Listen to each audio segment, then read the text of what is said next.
aujourd'hui attendent leur libération pour qu'ils sachent, ces otages, que nous sommes à leur côté pour obtenir leur liberté. Ils attendent cela de nous, au service de la liberté et au service des otages.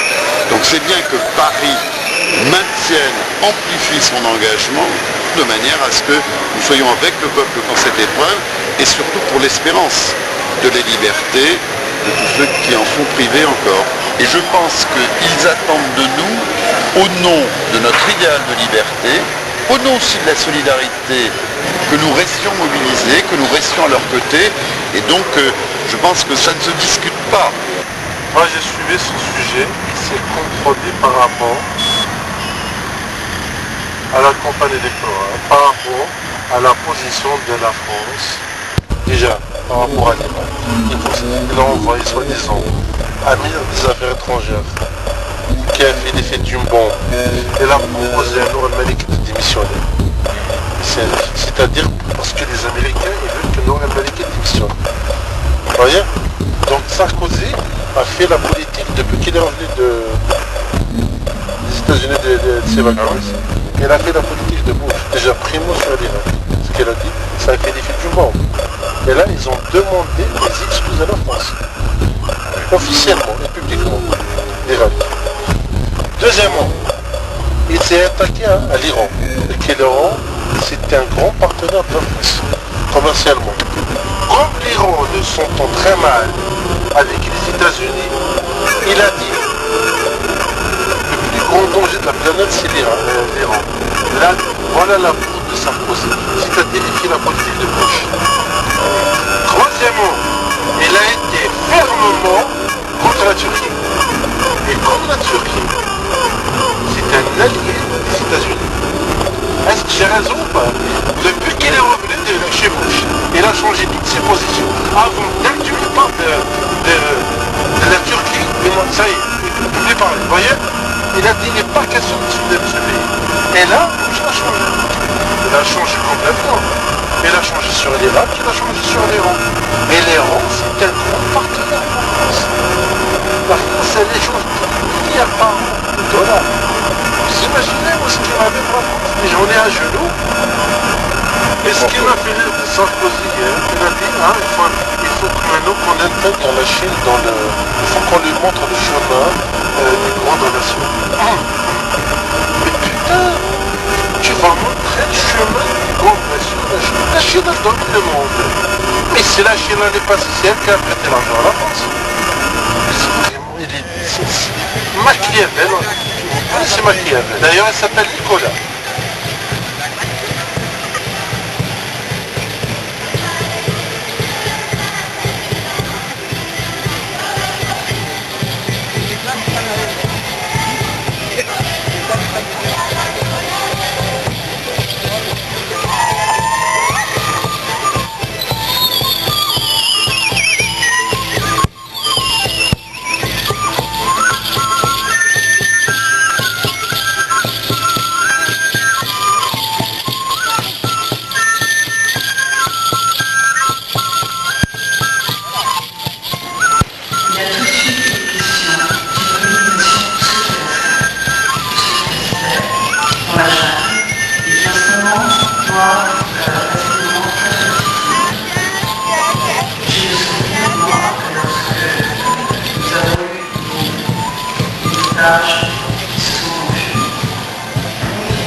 Maintenant, nous voulons faire entendre de par le monde. Oui, d'origine béninoise. Moi, il y a longtemps, je n'ai pas été.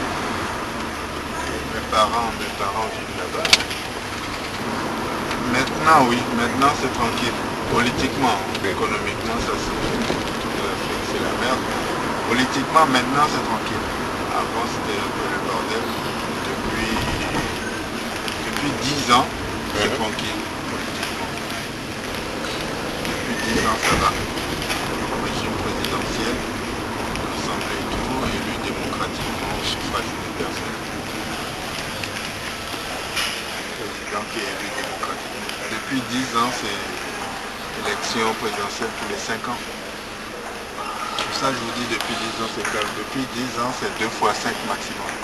2 fois 5 pour celui les gens qui ont fait 5 ans et qui n'ont pas été réélus, c'est le maximum. Et il y a même une limite d'âge pour se présenter.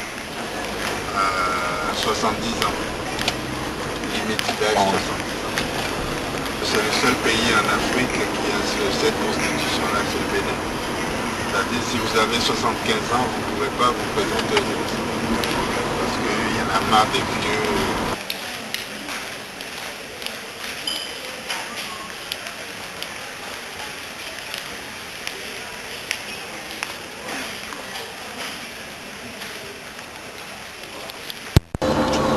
Je suis franco-tunisien.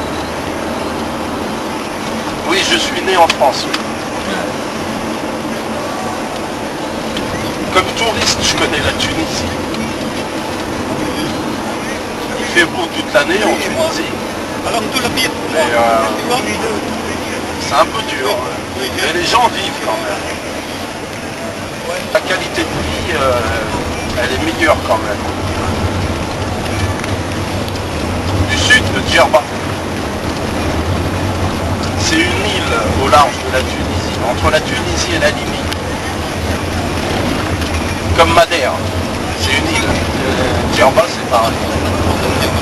C'est une île plus ou moins ronde. Hein. Elle n'est pas longue, elle est ronde. Ça doit faire 120 km. Sur les îles, le climat il est bon, la qualité de vie est bonne, mais on s'ennuie sur les îles. C'est ennuyant. Hein. C'est trop petit, ouais, on s'ennuie très vite. On est à peu près à 300 km de la capitale de la Libye, Tripoli, et on est à 500 km de la capitale de la Tunisie, Tunis. Il n'y a pas l'habitude d'aller à Libye. Ah si, Ah oui? plus en Libye qu'à Tunis.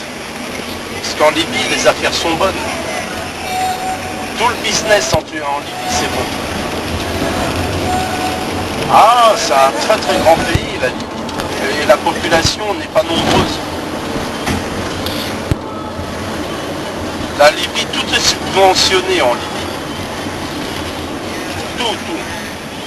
Et le pays a tellement de ressources naturelles qu'il reverse un salaire à tous les Libyens. Les Libyens, vous en connaissez, vous? Les Libyens immigrés, ça n'existe pas. Ah non, ça n'existe pas.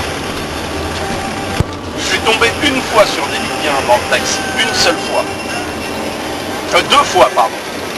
Une fois, c'était un fils d'ambassadeur, et la deuxième fois, il n'y a pas longtemps, il y a 2 mois à peu près, c'est un Libyen qui est venu ici, il est venu s'installer pendant 6 mois à Paris, pas pour vivre, parce qu'il a rappelé ses beaux-parents pour les faire soigner. Il ne travaille pas, il s'est installé, il a pris un appartement dans le 15e. Ouais, je dois aller chercher ses beaux-parents là, ils sont venus, son beau-père est venu pour une consultation, il revient pour une deuxième consultation le 5 septembre, je dois aller chercher son beau-père à l'aéroport. Je vais aller dans le 15e, je monte à Charles de Gaulle, je reviens dans le 15e. Les Libyens vivent très bien chez eux. C'est Kadhafi. Ils ont beau dire ce qu'ils veulent sur Kadhafi. Mais Kadhafi fait beaucoup de choses. Oh pardon, excusez-moi, c'est à moi, c'est à gauche. Là on allait à la gare de Lyon, c'est pas bon. Kadhafi fait beaucoup de choses pour son peuple. Moi j'ai été 2 fois en Libye quand c'était sous embargo la Libye. Et ils vivent très très bien. Vous achetez ce que vous voulez, mais ce que vous voulez, c'est pas cher.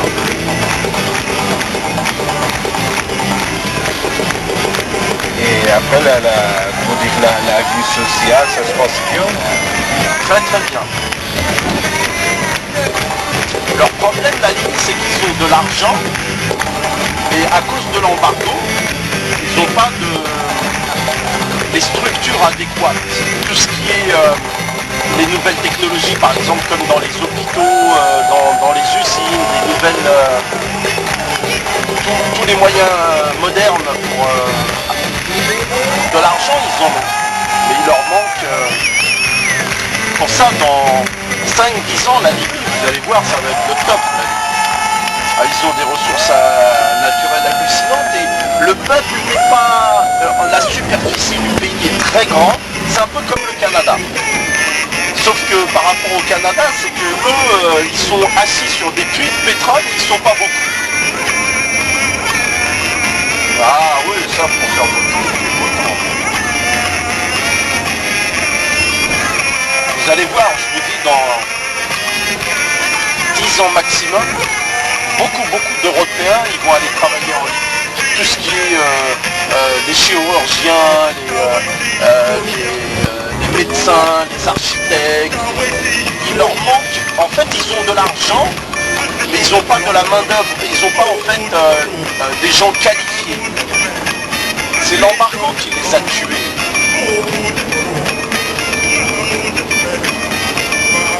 Nous regardez ici le gasoil. Je le paye à 1,10 € à peu près le gasoil. En Tunisie, en dinars tunisiens, ils vont à peu près 5 000 €. En Tunisie, 5-6 000 €. Ça fait à peu près, je vous raconte pas de conneries, en Tunisie, ça fait même pas 50 centimes. En Tunisie. Mais en Libye, on ne le paye même pas 10 centimes. En Libye, tout le monde roule à l'essence. La police, à l'époque où j'y allais, moi, ils ont les... c'était à l'époque, hein, la police. Comme ici, la gendarmerie, c'est-à-dire quand vous sortez des grandes villes, ceux qui s'occupent des autoroutes, ils avaient à l'époque les Mercedes, les 300 SL. Mais il faut un visa pour aller en Libye. Non, les Tunisiens, non. Moi, j'ai la double nationalité. Dans tous les pays arabes, on n'a pas besoin de visa. En tant que Français, même si je veux aller en Arabie Saoudite, en Jordanie, au Yémen, dans le Golfe, en tant que Français, il faut un visa, mais en tant que Tunisien, il n'y a pas de besoin de visa.